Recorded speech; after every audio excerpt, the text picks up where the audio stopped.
like these design build deals better than. I agree. I agree with you. Right now the trend is going to centralized cost management contractors who you contract with, and they then handle all the rest of it.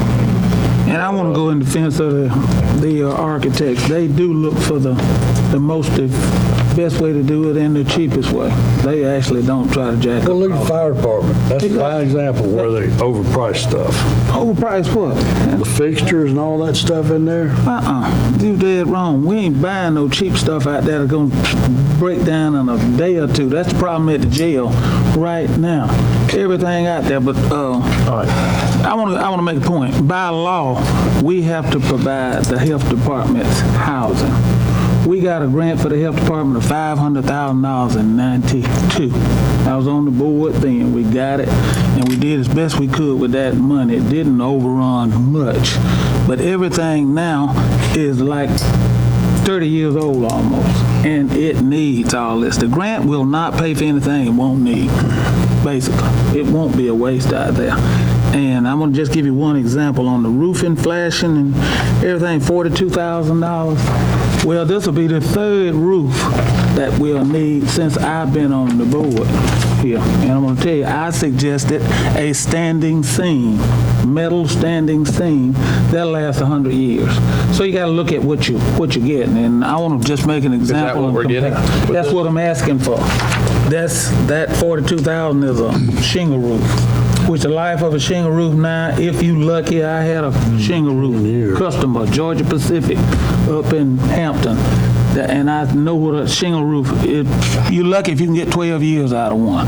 This will be the third time. So what I'm saying is, you're basically going to get what you're going to pay for. $73,000 for plumbing. I'll give you a for instance, Is gentlemen. all of the HVAC equipment being replaced for that price? At least tell me that.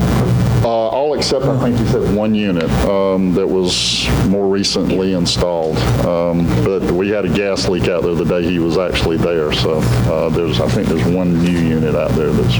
I mean, but It's just hard to believe, like $73,000 for plumbing. let me just mention a couple of things. The fire alarm system, I know that we can purchase that locally for a lot less than that. We can the signage, we can do that all for a lot less. I've been doing this with other health departments in other counties recently. So there are items that we can help address some of the reduction and the shortfall. The rubber's not going to hit the road until we bid this project. We're not going to know what it's truly going to cost until you get the award, and then hopefully get the award, and then this time next year we're going out to bid. At that point, then we will value engineer with the contractor to get it under budget or as close to budget as possible, and hopefully not come back to you. The roof right now is not leaking. If we had to, we could keep the same roof we have for at least another 5 years and then come back to you in 5 years and say, hey, we need to either reshingle this roof or go with a metal roof. But there are multiple ways to look at this. Right now, this is a very big estimate. And will we have any say back when that comes in? I would like to see the architect plans. I don't see where in the world we're going to spend $73,000 for plumbing, unless we're getting gold-plated fixtures. Well, you've got plumbing that's in that foundation that's going to have to be dug up. You got plumbing and brick and concrete poured masonry that's got to be pulled out, because we can't redo those walls unless, and that's going to be more cost, because initially we were. You got electrical that's buried in those walls. All that's got to be pulled out.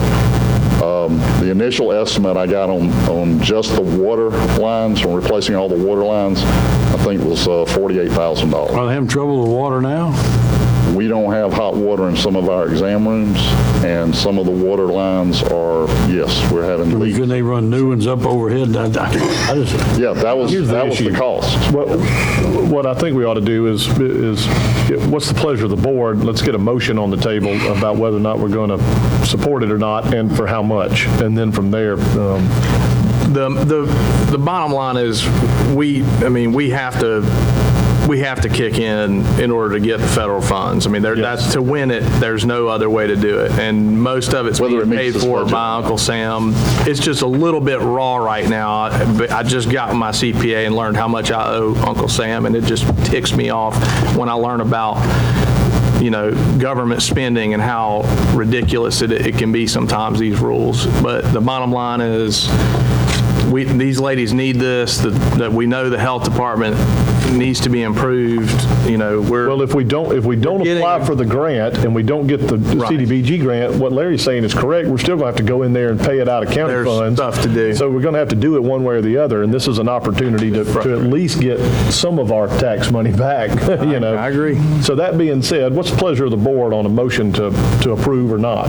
And I can't vote on the thing. That's right. I'm gonna go back to the I roof. got you. Don't wait till the roof start leaking. I got you. I mean, but we ought to be able to get a standing seam for I'm going to mention one other thing $42,000. I'm and just that saying, is- I mean, All right, Morris. I'll motion to approve it. All right, so hold on, Morris. We've got a motion to approve with what match, what amount? 75 per your thoughts. That's right.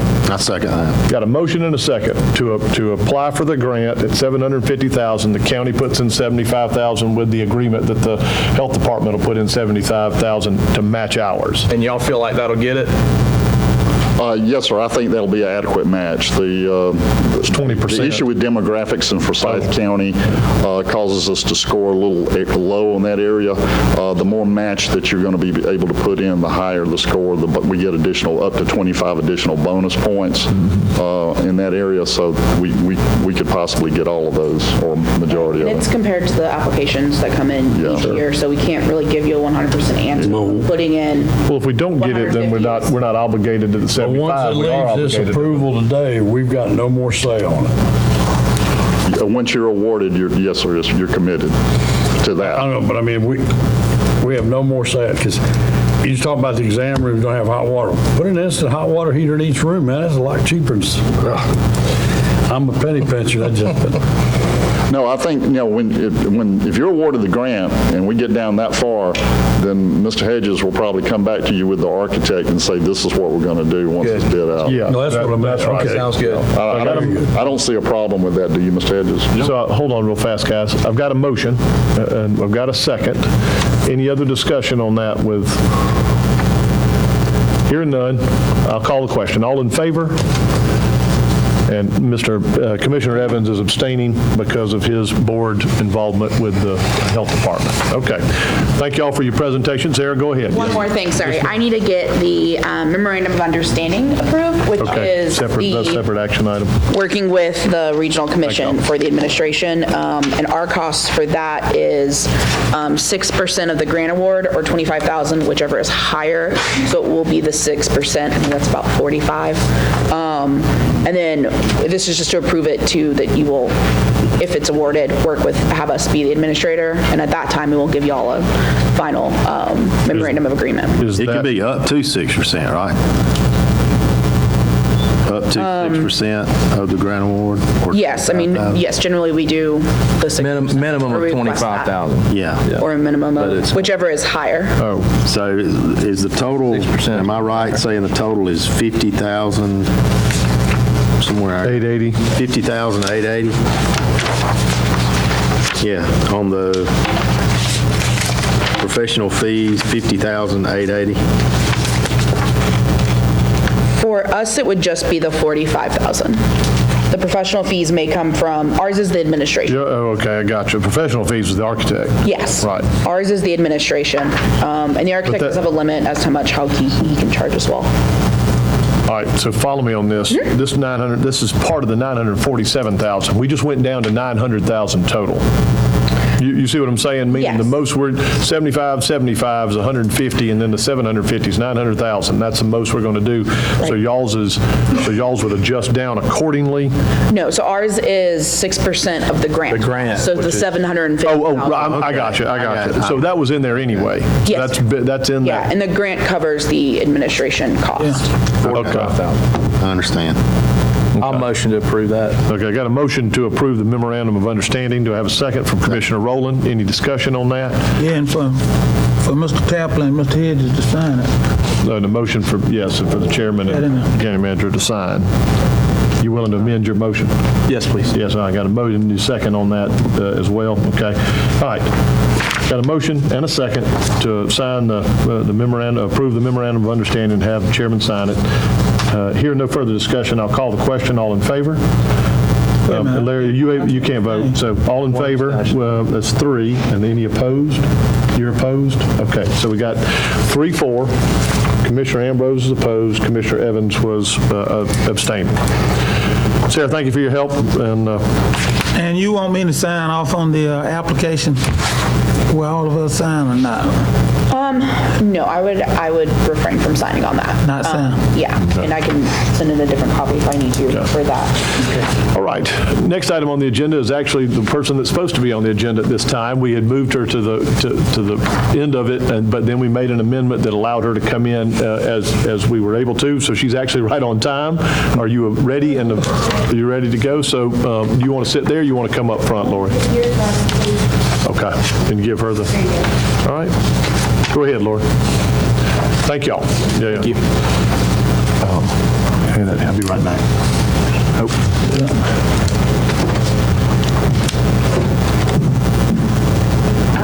Can I just note one, I'm sorry. You need to take that mic so it'll pick up on the thing, please. Yeah, before she gets started, there are like 3 things that are X'd out. They were duplicates. Once we get beyond PowerPoint presentation, you can see some things here that are X. They were duplicates, and Kelsey and I just put X's through them. When you get there, that's what it is. Okay. I'm also missing some pages of slides, so I don't know if y'all are either. There's a total of about 14 slides. I only got 8 in my book, so we'll just follow I'd already noticed that, so we'll just follow the presentation on here. Okay. If that's okay. So I just want to let you know that, so the book, you're not trying to follow the book, and then there's additional slides up here. I believe whenever I first interviewed with you guys, the ones that I interviewed with, policies were mentioned during that interview process. And since I've been here, that's one of the things that I have been, one of my goals is to get some policies in place. And not only for that, also I've met with our bonding people, with Brian Husky with Stifle, and one of the things that is hurting our rating is not having policies in place. So as we're gearing towards bonding again, the 2020 SPLOST, this is one of the things that I wanted to have in place prior to us going into the 2020 SPLOST. And any of the bonding that we're going to be doing with the 2020 SPLOST. So to get started,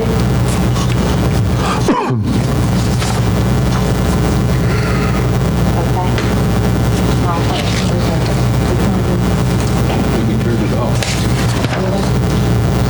Maybe I didn't even turn it on, so. There you go.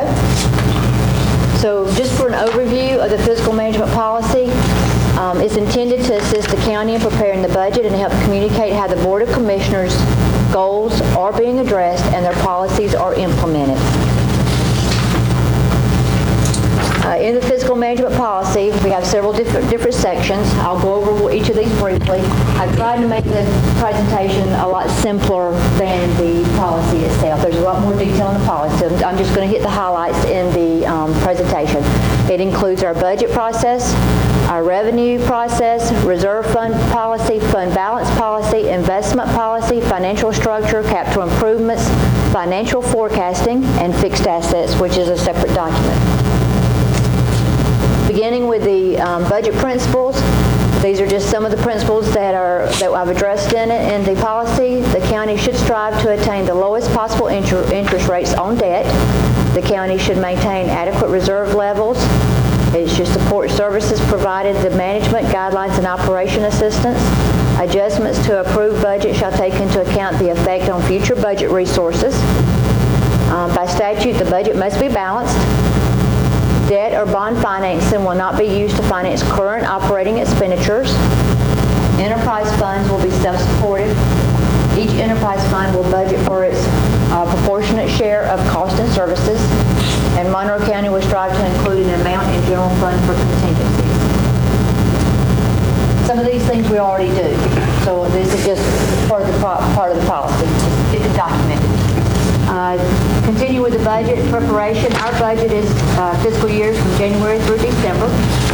The budget includes 4 basic segments. It's the revenue, your personnel costs, your operations, and capital.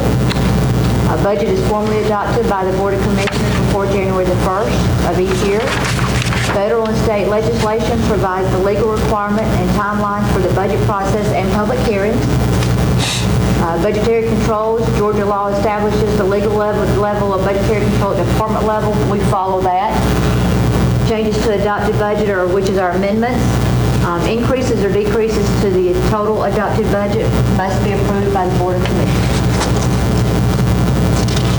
Any encumbrances or lapse appropriations at the end of the fiscal year will lapse into fund balance except for your capital project funds and your grant funds.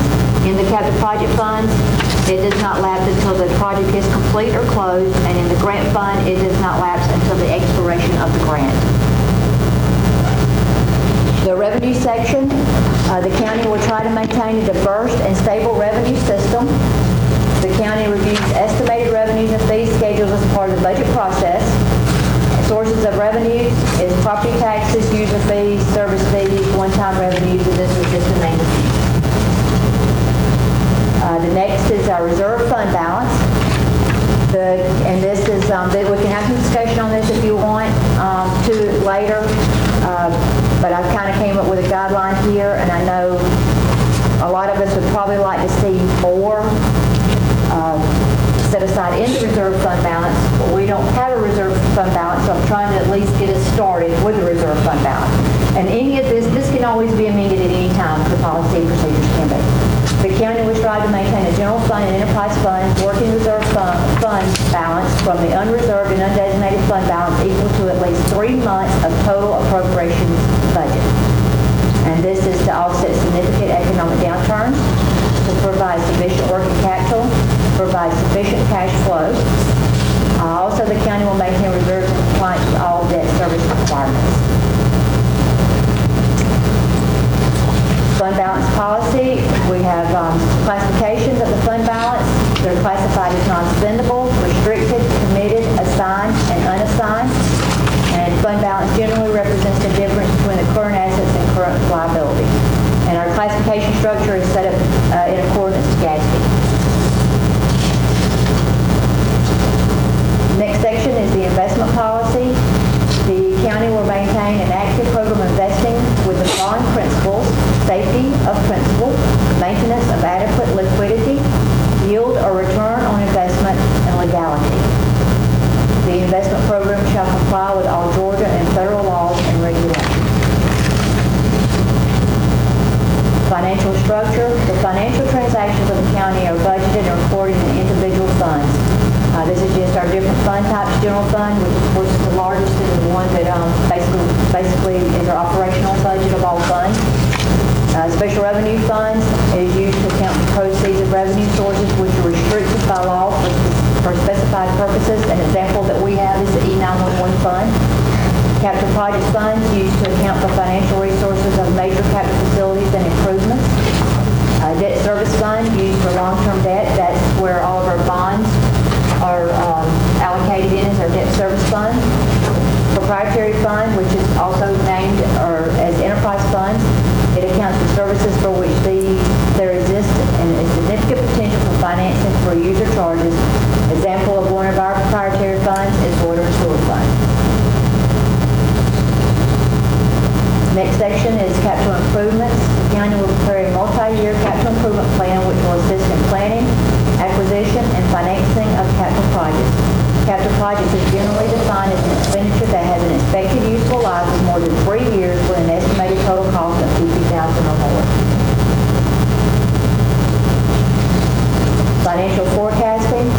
By identifying long-term issues and assessing resources, a 5-year financial forecast provides the BOC with the necessary information to create continuity between annual budget cycles and to meet the long-term needs of the county.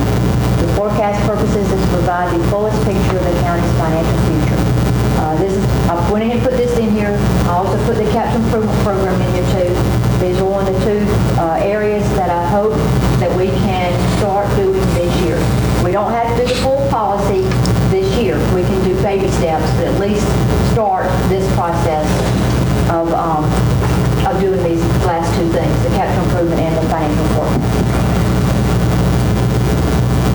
And the last section is the fixed assets. The criteria of a fixed asset, it has a value equal to or greater than $5,000, and it also has estimated useful life greater than 2 years, and it's not a repair or a part or supply item. Keeping accurate records of the county's fixed asset is important for financial statement information. It has to be done for the audit, for insurable values, control and accountability, maintenance scheduling and cost analysis, estimating and accounting for depreciation, preparation of capital and operating budgets, and debt management.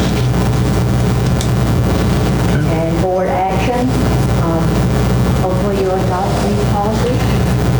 I make a motion, we adopt the new physical management policy as presented. Okay, got a motion from Commissioner Ambrose to adopt the Monroe County Fiscal Management Policy. Do you have a second? Got a second from Commissioner Mommy. Any discussion? Yes, got three things. All right, Mr. Rowland, go ahead. Start off with contingency. I see on page 2, the amount of contingency reserve will be no more than 0.5% of the total operating budget. That's like, I'm not saying I disagree with it, but it's a whole different philosophy because historically our contingency's been about $500,000, right? This is going to bring it down to about $175,000, right? And that we can adjust that. This was just a recommendation of GFOA, the percentage, so I left that in there. I knew that was one of the items that we did.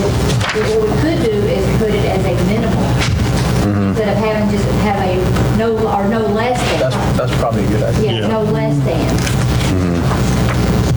I like that. Because we have lived off, since I've been here, Larry, it's been $500,000.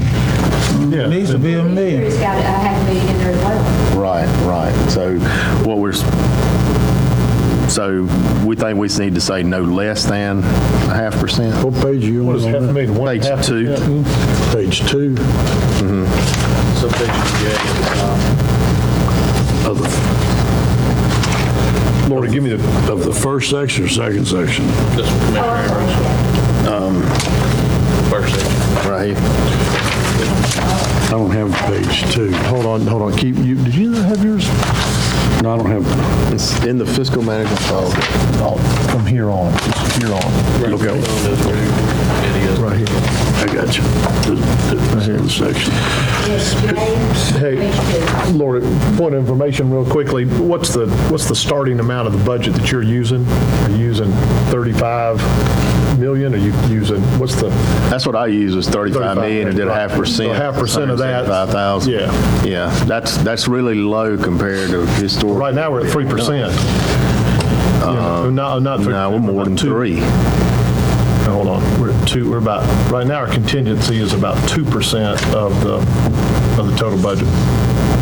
If we use it at 700,000. Yeah, you're right, you're right. 2%. That's it. 4 times what we're. Yeah, 4 times what we're proposing here. So I like what you're saying about the minimum so that we wean ourselves up or down. But following a lot of the things that Lori's bringing to us, I think we're going to, we've had a bigger contingency because we didn't have it as well organized in the past. Right, and so. Which is my next question is reserves. Go ahead. So rolling into reserves, now our reserves, we're showing 3 months reserves. Is that 3 months of the total? Operating budget. So that's like $9 million in reserves? That's nice. It'll be one. Or 6 months is what I would like to have fun. With that being said. $18 million. $18 million. 18 million minimum, really? That would be, well, it's based on your budget, so whatever it's on your general fund budget only. Okay, So right, not so- total of your budget. That's why I asked about the- General fund and yeah. your water and sewer fund are your main two. You could go ahead and throw in your solid waste fund, but that would be individual, based on their budget. What are those numbers? I Sorry. want to say 16 million is general fund, I believe, and then the other ones are maybe a couple million on water and sewer. I don't know right now off the So about $20 million. I'm just going to just use a number of $20 million. So that would be $5 million. That'd be $5. $5 million in reserves. Okay, that's 3 months. That's 3 months. If you want to get to 10 million, Yeah, then you're looking you know, at, yeah. 6 months. And we actually started out, when you walked in the door, there was 0, and now we have 2 million? now we have to. Oh, yeah. Okay. You get that? Just make sure. Yeah. All right, 0 to 2 million, and we're headed What they're going to towards- print is we're not anywhere close to where we ought to be, is what it's going to say, as opposed to, hey, Lou, anyway. I will tell you, most governments do not have 6 months. A lot of governments have 2 months. How would our auditors feel with 3 months versus They'll what be we? fine with 3 months. They'll be fine with that? Okay. So I've at had 2 them million, in we're both- at, And yeah, I've had them in both governments that I've worked at, so they will be fine with 2 months. Okay. Or 3 months. Okay, final question. Enterprise and proprietary, is that the same thing? Yes, it is. Okay. It's just, they use those, that's why I put in parentheses, enterprise fund. A lot of people, I'm used to the enterprise fund terminology, but proprietary fund is used too, but it means the exact same thing. Okay. We just use them differently when they're talking proprietary, enterprise fund. All right. any other questions? Do you have any more? No, go ahead. Just there, we're saying on page 7 that the enterprise funds are going to be sufficient. They're going to have to recover at least 75% of their cost, or we're going to have to raise the cost of doing business. Water, what's the other ones? Land, solid waste. So if we're not at 75%, we need to take an action to increase the cost of doing that business to get it at least to 75%. And So that means to raise your user fees. Okay. Because it should be self-supporting. And it doesn't have to be a moneymaker business, but as long as it's self-supporting itself. And I just wanted to hear that from you, so everybody could hear that from you, so we're managing the money right. Okay. Thank you. Good questions. Anybody else from Ms. Robinson? Okay, we got a motion and a second to approve the policy as presented. Hearing no further discussion, I'll call the question. All in favor? All right. Thank you, Lord. Changing that one to Yeah, to a minimum of 0.5%. Very good. Lord, appreciate all your work and the presentation. Great job. Thank you. Thank you, Lori. Indeed. All right, next item on the agenda, Chief Perry is going to come and talk to us for about a couple of things, or 3 things. So you ready, Chief? Let me kick this off if you don't Okay, go mind. ahead, The first item we'll talk about is Safe Place for Newborns Act. That act has been around since about 2002, and it was amended, I believe, last year. Matt has prepared a policy, so without any further to do, I'll let Matt tell you about the Monroe County Safe Place for Newborn. Ultimately, the legislature last year expanded the 2002 law to include sheriff's offices, police departments, and fire departments, either manned or volunteer. What that means is if there are firefighters in the fire station, whether they get paid or not, the mother can surrender her child up to 30 days old to those firefighters with no questions asked and no consequences. So we are required by law now to placard our buildings to make people aware that they can surrender their children up to 30 days old to firefighters, no questions asked, or deputy sheriffs or police officers. This is in statute now. I've got it here in front of me. I got a question real fast, Chief, if I may. Does that mean that they have to bring it to one of the buildings, or they can actually hand it to a... Man, fire station. It's got to I got it. come to Okay. the station Got it. and be surrendered.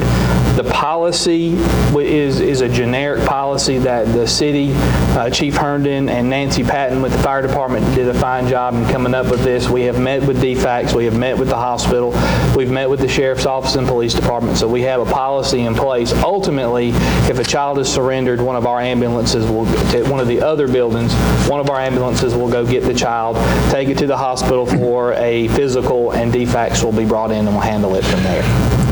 To your knowledge, in the last 17 years, have we ever had a child surrendered? No, sir. Okay. We've never had a child surrendered.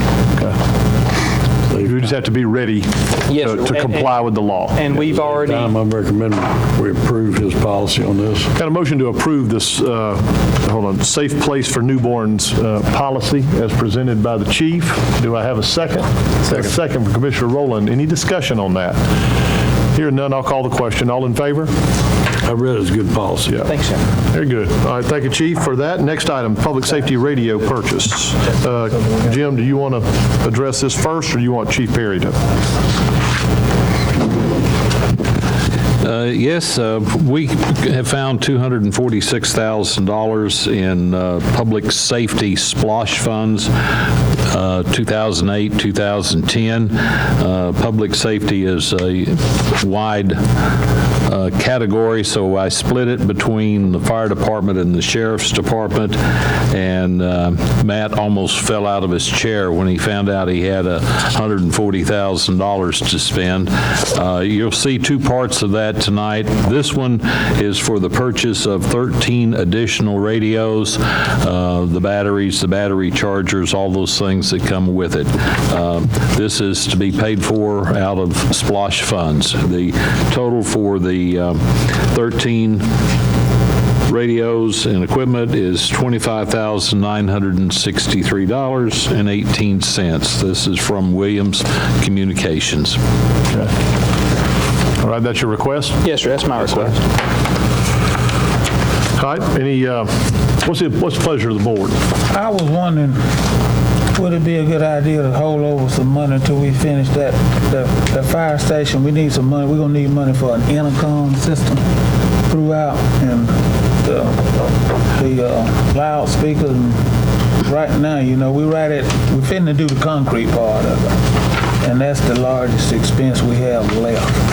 But, Commissioner Evans, what our plan was to include in our upcoming bond all the funds that will be necessary to finalize the fire station. yeah, right. We hope. We need that. We may need that before then, so we're going to borrow from the general fund We can do that. pretty soon. Who are all these radios? We're 13 radios short now? Yes and no. We're in a restructuring period with radios and such. These are not as ruggedized radios. These are going to go to volunteer firefighters that don't necessarily find themselves interior structural firefighting. So these are ones that do support roles. These are ones that drive trucks. These are ones that shuttle water. These are ones that do those other things other than throwing on an air pack and diving off into something burning. They also respond to medical calls, they respond to car accidents and those kinds of things. So the heavier duty radios we're going to take from them and give out to volunteers that would find themselves in a house fire.